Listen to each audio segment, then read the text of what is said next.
De Caius Veiovis, qui ressemble à la réincarnation du diable, aux tatouages haineux de Wade Wilson, en passant par les tatouages de les mutilations auto-infligées de Nico Jenkins et le visage effrayant de Jaime Osuna, semblable à celui du Joker, ces 8 hommes ont transformé leur corps et leur esprit en cauchemars vivants, effrayant même les agents de sécurité. Caius Veiovis. Dans une salle d'audience du Massachusetts se tenait Caius Veiovis, anciennement connu sous le nom de Roy Goodfinski Jr., un homme qui s'était transformé en ce que beaucoup décrivaient comme l'incarnation vivante du mal. L'apparence de Veiovis est marquée par plusieurs modifications corporelles extrêmes, notamment des cornes implantées chirurgicalement sur son front qui lui donnent une apparence diabolique, un tatouage 666 bien visible au-dessus de ses sourcils et divers implants sous-cutanés qui renforcent son esthétique menaçante. Son visage est couvert de tatouages et il porte des pointes dans le nez et les sourcils, créant une image si dérangeante qu'un employé de Home Depot a pu l'identifier lors d'une enquête policière simplement grâce à son apparence inoubliable. Mais l'apparence terrifiante de Veiovis n'est rien comparé à la noirceur de ses actes. En 2011, il a été impliqué dans l'un des crimes les plus brutaux du Massachusetts, l'enlèvement, le meurtre et le démembrement de 3 hommes à Pittsfield. David Glasser, Edward Frampton et Robert Shadwell ont connu une fin horrible aux mains de Veiovis et de ses complices. Le mobile était calculé de manière effrayante. Empêcher Glasser de témoigner contre Hall, un membre des Hells Angels. Les restes démembrés des victimes ont été découverts 2 semaines plus tard, enterrés sur une propriété privée. Le passé criminel de Veiovis va bien au-delà de ce triple meurtre. En 2003, il a été condamné à 10 ans de prison pour voies de faits graves, voies de faits aggravées et conduite imprudente, et a purgé 7 ans et demi. Alors qu'il était en liberté conditionnelle en 2006, il a été accusé d'avoir kidnappé 2 personnes. Mais ces accusations ont ensuite été abandonnées, ce qui l'a conduit à retourner en prison pour violation de sa liberté conditionnelle. Il a passé 3 ans en isolement cellulaire avant le procès, ce qui témoigne de son statut à haut risque au sein du système pénitentiaire. Lorsque le verdict de culpabilité a été prononcé, sa véritable nature s'est révélée dans un moment qui restera gravé dans la mémoire de toutes les personnes présentes. Même face à la justice, Veiovis est resté impénitent. Lors de sa condamnation, il a déclaré son innocence tout en conservant son attitude menaçante. Le juge C. Jeffrey Kinder a souligné que la peine était fondée sur les crimes commis et non sur l'apparence, même si les modifications terrifiantes du défendeur ont sans aucun doute laissé une impression durable sur tous ceux qui l'ont rencontré. Veiovis a été condamné à 3 peines d'emprisonnement à perpétuité consécutive, sans possibilité de libération conditionnelle, ce qui garantit qu'il ne pourra plus jamais retrouver la liberté. Mais si vous pensiez que le diable lui-même avait déjà marché parmi nous, vous n'avez pas encore été témoin de la transformation d'un homme qui allait transformer son visage en une toile de chaos pur. Wade Wilson, dont le nom correspond par coïncidence à celui de l'anti-héros de Marvel, Deadpool, subit une transformation physique spectaculaire qui fera de lui l'un des prisonniers les plus reconnaissables d'Amérique. Le visage de Wilson est largement recouvert de tatouages, dont 2 croix gammées, l'une sous l'œil droit et l'autre sur le cuir chevelu. Ces symboles, fortement associés à la suprématie blanche et à la haine, ont été largement ajoutés pendant son incarcération, car la photo d'identité de son arrestation, en 2019, montrait un visage relativement dépourvu de ces marques. D'autres tatouages notables comprennent TTG sous son menton et NMM sur sa mâchoire gauche, tous suggérant une préparation à la violence. Le 7 octobre 2019, Wilson a étranglé Christine Melton, 35 ans, après l'avoir rencontrée dans une salle de concert. Quelques heures plus tard, il a rencontré Diane Ruiz, 43 ans, dans la rue et, après avoir gagné sa confiance en lui demandant son chemin, a commis un acte si brutal que les procureurs l'ont qualifié d'odieux, atroce et cruel. Steven Testaseca, le père de Wilson, a raconté la conversation téléphonique effrayante au cours de laquelle son fils a décrit les crimes. Le sort de la 2e victime est encore plus troublant. Alors que Wilson pensait avoir mis fin à la vie de Ruiz, il a découvert qu'elle respirait encore. Ce qui a rendu le cas de Wilson particulièrement effrayant, ce n'est pas seulement la brutalité de ses actes, mais aussi son comportement lorsqu'il a avoué. Son père a témoigné de l'état émotionnel de Wilson lors de ses aveux. Le passé criminel de Wilson remonte à 2012 avec 14 condamnations antérieures pour cambriolage, vol qualifié, infraction à la législation sur les armes à feu et coups et blessures. Son lien avec les Unforgiven, un gang carcéral de suprématie blanche identifié comme le plus important du système carcéral de Floride. Malgré ses crimes odieux, Wilson s'est attiré un soutien inattendu, recevant près de 4000 messages et 65 lettres de sympathisants, en particulier de femmes qui affirmaient qu'il paraissait plus sain en prison et plaidaient en faveur d'une peine plus légère. En août 2024, Wilson a été condamné à mort pour les 2 meurtres. Les mots prononcés par le juge lors du prononcé de la sentence reflètent la gravité de ses crimes. Pourtant, même les modifications haineuses de Wade Wilson font pâle figure face à cet homme qui a gravé le mal dans sa chair au service d'anciens dieux du chaos. Nico Jenkins. Peu de cas dans l'histoire des criminels sont aussi troublants que celui de Nico Jenkins, un homme dont la descente dans la violence n'a eu d'égal que son automutilation délibérée au service de ce qu'il prétendait être une mission divine. La réputation de Jenkins d'avoir l'air le plus effrayant découle de son automutilation délibérée, y compris la gravure de 666 sur son front et la tentative de remodeler sa langue et d'autres parties de son corps pour qu'elles ressemblent à un serpent. Ces modifications sont en accord avec le fait qu'il prétend suivre Apophis, le dieu serpent égyptien, créant ainsi une apparence qui inquiète même les agents pénitentiaires les plus expérimentés. Mais le chemin de l'infamie de Jenkins a commencé bien avant sa transformation physique. Son comportement criminel a commencé très tôt, avec des incidents tels que l'introduction d'une arme de poing chargée à l'école à l'âge de 7 ans et la commission d'un vol à main armée à l'âge de 17 ans. Après avoir purgé 10,5 ans d'une peine de 18 ans pour vol de voiture et agression en prison, Jenkins a été libéré le 30 juillet 2013. Il s'en est suivi une vague de violence qui a terrorisé Omaha, dans le Nebraska. Entre le 11 et le 21 août 2013, Jenkins a commis 4 meurtres d'une brutalité croissante. Juan Uribe Pena, 26 ans, et Jorge C. Cajiga-Ruiz, 29 ans, ont été retrouvés abattus d'une balle dans la tête avec un fusil de chasse de calibre 12 dans un pick-up Ford blanc près d'une piscine municipale. Ils avaient été attirés sous de faux prétextes. Curtis Bradford, 22 ans, que Jenkins avait rencontré en prison, a reçu 2 balles dans la nuque. La dernière victime, Andrea Kruger, 33 ans, a été découverte avec de multiples blessures de fusil de chasse au visage, au cou et à l'épaule. Lors de ses aveux, Jenkins a révélé l'idéologie tordue qui l'a poussé à commettre ces crimes. Jenkins a prétendu entendre des voix du dieu serpent égyptien Apophis, qui lui aurait ordonné de commettre les meurtres. Le comportement de Jenkins dans la salle d'audience a encore démontré son caractère instable. During his trial, he exhibited bizarre and animalistic behavior, including speaking in tongues, howling and laughing as prosecutors recounted the details of his victims' deaths. Lorsqu'il a eu l'occasion de témoigner, il a fait des déclarations qui ont choqué même ceux qui connaissaient bien son affaire. Au cours de ses plus de 4 décennies d'incarcération potentielle, Jenkins a accumulé plus de 100 violations du règlement, notamment des agressions, la possession d'armes et des menaces à l'encontre du personnel pénitentiaire. Ces tentatives de suicide répétées, notamment en se tranchant la gorge et en s'abîmant l'œil et le cou avec un carreau aiguisé, ont mis en évidence sa nature imprévisible et dangereuse. En juillet 2024, Jenkins est toujours dans le couloir de la mort du Nebraska, sans date d'exécution confirmée en raison des appels automatiques. Si vous pensiez que l'automutilation de Jenkins était le summum de la dépravation humaine, préparez-vous à découvrir un homme qui ne se contente pas de se détruire, mais transforme ses victimes en œuvres d'art grotesques. Jaime Ozuna. Peu de criminels inspirent autant de peur et de dégoût que Jaime Ozuna, un homme dont le surnom « l'homme aux 1000 visages » reflète à la fois son apparence changeante et sa capacité à exercer une violence inimaginable. L'apparence d'Ozuna est particulièrement intimidante, avec son visage couvert de tatouages, dont un sourire de Joker et un pentagramme sur le front. Ces modifications ont radicalement changé son apparence au fil des ans, le rendant presque méconnaissable d'il y a 10 ans et contribuant à sa redoutable réputation.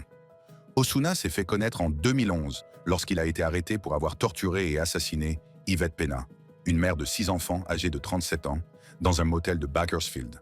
La brutalité de ce crime était déjà choquante, mais ce sont les aveux d'Ozuna, des années plus tard, qui ont révélé la véritable profondeur de sa dépravation. Lors d'un rare entretien en prison, Ozuna a donné un aperçu effrayant de ses motivations. L'explication qu'il donne de ses crimes est encore plus troublante. Mais le règne de terreur d'Ozuna était loin d'être terminé. En mars 2019, alors qu'il purgeait déjà une peine de prison à vie à la prison d'État de Corcoran, il a commis ce que les procureurs ont décrit comme l'un des crimes les plus horribles de l'histoire récente des prisons californiennes. À l'aide d'un couteau de fortune, Ozuna a décapité et disséqué son compagnon de cellule, Luis Romero. Les détails de ce crime étaient si troublants que même des enquêteurs expérimentés ont été traumatisés. La scène de crime a révélé l'étendue de la dépravation d'Osuna. Non seulement il avait mis fin à la vie de Romero, mais il avait aussi mutilé le corps, en enlevant plusieurs parties. Plus inquiétant encore, il a confectionné un collier avec les parties du corps de sa victime et a posé le corps avec un visage tranché, ressemblant à un sourire prolongé. Sur les murs de la cellule, il a écrit « Ha ha ha » et l'homme aux 1000 visages avec du sang. Le crime a pris des heures, pendant lesquelles les gardiens de prison n'ont pas remarqué ce qui se passait, déclarant à tort que les 2 détenus étaient vivants pendant les rondes. Ce manquement a soulevé de sérieuses questions sur les protocoles de surveillance et de sécurité de la prison. Lors de son entretien, Osuna n'a montré aucun remords pour ses actes, décrivant sa déconnexion totale des émotions humaines normales. De l'homme aux 1000 visages, nous descendons pour rencontrer quelqu'un dont la caractéristique la plus troublante ferait passer même les victimes d'Osuna pour des miséricordes en comparaison. Jason Barnum. Jason Barnum doit son surnom à un tatouage qui assombrit le blanc de son œil droit. Au-delà de cette modification frappante, son visage est orné de nombreux tatouages, dont des crânes, des squelettes et des lèvres bordées de dents squelettiques, créant ce que beaucoup décrivent comme une apparence démoniaque et intimidante. Le casier judiciaire de Barnum s'étend sur plusieurs décennies, avec 14 condamnations antérieures, remontant à 1993, dont des cambriolages en 1994, 2000 et 2005. Toutefois, ce sont les actes qu'il a commis le 12 septembre 2012 qui vont asseoir sa réputation de criminel le plus dangereux d'Alaska. Ce jour-là, la police d'Anchorage enquêtait sur une série de cambriolages et de vols de voitures lorsqu'elle a rencontré Barnum dans un hôtel local. Il s'ensuivit une violente confrontation qui démontra à quel point ce personnage tatoué pouvait être dangereux. Barnum a ouvert le feu depuis les toilettes, blessant un policier et s'engageant dans une impasse de 2 heures avant d'être arrêté pour 33 chefs d'accusation. L'intensité de l'affrontement a été mise en évidence lorsque 2 agents ont riposté, l'atteignant au bras. Au cours de son procès, l'apparence de Barnum a été au centre des débats. Le chef de la police d'Anchorage, Mark Mew, a fait remarquer que les tatouages de Barnum témoignaient d'une décision de longue date de se montrer hostile à la société. Barnum lui-même a reconnu l'impact de son apparence sur ses perspectives d'avenir, déclarant au tribunal que les employeurs étaient rebutés par son beau visage, ce qui, selon lui, l'empêchait de trouver du travail. Barnum a ensuite plaidé coupable de tentative de meurtre au 1er degré, de cambriolage au 1er degré et de crime au 3e degré en possession d'une arme, et a été condamné à une peine de 22 ans par la Cour supérieure d'Anchorage en 2015. Mais parfois, les prisonniers les plus terrifiants ne sont pas ceux qui transforment leur corps en arme de peur, mais ceux dont l'apparence modeste masque un esprit si tordu qu'il peut transformer les autres en instruments d'un mal inimaginable. Charles Manson. Bien que Charles Manson n'ait pas été le prisonnier le plus grand ni le plus imposant physiquement, son apparence bizarre, son charisme maléfique et sa notoriété historique ont fait de lui l'une des figures les plus redoutées du système pénitentiaire américain. Du haut de son mètre 70, il était nettement plus petit que la moyenne, mais ses longs cheveux en bataille et ses yeux intenses, souvent décrits comme fous, lui conféraient une apparence sauvage et imprévisible. La marque la plus frappante était celle qu'il portait sur le front, initialement un X gravé lors de son procès en 1970, qu'il a ensuite transformé en croix gammée, un symbole qui est devenu son signe distinctif. Le chemin de l'infamie de Manson a commencé avec sa direction du culte de la Manson Family à la fin des années 670. Après sa sortie de prison en 1967, il a formé un groupe composé principalement de jeunes femmes issues de la classe moyenne, qu'il a radicalisé grâce à un mélange tordu de philosophie de la contre-culture, de scientologie et de sa vision apocalyptique d'une guerre raciale qu'il a appelée Helter Skelter. En juillet et août 1969, Manson a demandé à ses disciples de commettre au moins 9 meurtres, dont celui, très médiatisé, de l'actrice Sharon Tate, enceinte de 8 mois, et de 6 autres personnes en l'espace de 2 nuits à Los Angeles. Pendant son procès, le comportement et l'apparence étrange de Manson ont captivé la nation. Dans une rare interview, il révèle sa philosophie et sa perception de lui-même. Le comportement de Manson en prison a renforcé sa réputation de détenu dangereux. Au cours de ses 4 décennies d'incarcération dans les prisons d'État de San Quentin, Vacaville et Corcoran, il a accumulé plus de 100 violations du règlement. Il a notamment eu des altercations physiques avec des gardiens et d'autres détenus, a possédé des armes telles que des scies à métaux et des téléphones portables, a menacé le personnel en crachant au visage des gardiens et en jetant du café chaud, et a commis des actes perturbateurs telles que des tentatives de provoquer des inondations et de mettre le feu à son matelas. Les problèmes de santé mentale de Manson, y compris les diagnostics de schizophrénie et de troubles délirants paranoïaques, ont été notés lors des audiences de libération conditionnelle. Son refus d'assister aux audiences de libération conditionnelle après 1997 et les déclarations qu'il a faites lors des audiences précédentes, comme celle selon laquelle il était « Dieu et le diable en même temps », ont renforcé son caractère imprévisible et dangereux. Alors que Manson orchestrait la mort depuis l'ombre, notre prochain prisonnier a apporté la terreur directement sur le pas de la porte de ses victimes, son sourire pourri étant la dernière chose que les familles voyaient avant que leur monde ne s'achève dans le sang et l'obscurité. Richard Ramirez. Richard Ramirez, connu sous le nom de Night Stalker, est devenu non seulement l'un des criminels les plus redoutés de Californie, mais aussi l'un des prisonniers les plus intimidants d'Amérique. Les caractéristiques physiques de Ramirez ont largement contribué à faire de lui l'un des prisonniers les plus effrayants. Ses cheveux bouclés, ses yeux exorbités et ses dents pourries très espacées lui donnaient une apparence décharnée et menaçante, souvent soulignée par les médias. Ce look échevelé, combiné à son adhésion ouverte au satanisme et à l'affichage de pentagrammes et de symboles sataniques, le faisait paraître presque démoniaque aux yeux de ceux qui le rencontraient. Entre avril 1984 et août 1985, Ramirez a semé la terreur en Californie, commettant au moins 14 meurtres, 11 agressions sexuelles et 14 cambriolages dans l'agglomération de Los Angeles et la région de la baie de San Francisco. Ces crimes se caractérisent par leur caractère aléatoire et leur brutalité. Les victimes allant d'un enfant de 6 ans à une femme de 84 ans. Dans de rares interviews, Ramirez a donné un aperçu de l'esprit d'un tueur en série, bien qu'il ait refusé de parler de ses crimes spécifiques. Même en prison, Ramirez restait une menace importante. Son comportement a démontré que l'incarcération n'avait pas diminué sa dangerosité. En 1988, des employés de la prison ont entendu Ramirez comploter pour introduire clandestinement une arme dans la salle d'audience afin de blesser le procureur, ce qui a conduit à l'installation de détecteurs de métaux et à des fouilles intensives. En 1993, Ramirez avait prévu de s'échapper de Saint-Quentin en simulant une maladie pour être transporté dans un hôpital où la sécurité était minimale. Il avait caché une clé de menottes, un stylo à billes, une seringue et d'autres objets, dans l'intention de maîtriser ses escortes et de reprendre sa série de meurtres. Son plan a été déjoué lorsqu'un détecteur de métaux a détecté les objets lors d'un transfert dans le cadre d'une comparution devant le tribunal. Ramirez s'est ouvertement vanté auprès des agents pénitentiaires et des détenus d'avoir tué plus de 20 personnes, ne montrant aucun remords pour ses actes.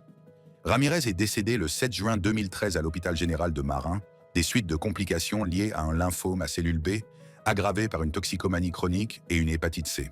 Sa mort n'a pas été revendiquée et son corps a été incinéré, marquant la fin d'un règne de terreur, mais garantissant son héritage en tant que l'un des prisonniers les plus célèbres et les plus effrayants de l'histoire.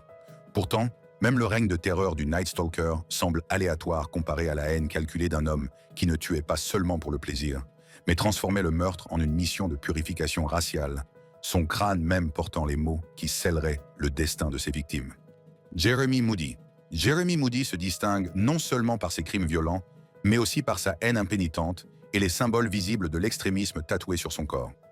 L'apparence de Moody est particulièrement intimidante, avec un crâne chauve orné de tatouages proéminents, dont White Power sur la tête, Skinhead, s'étendant presque d'une oreille à l'autre sous le menton, et Made in America sur le côté du crâne.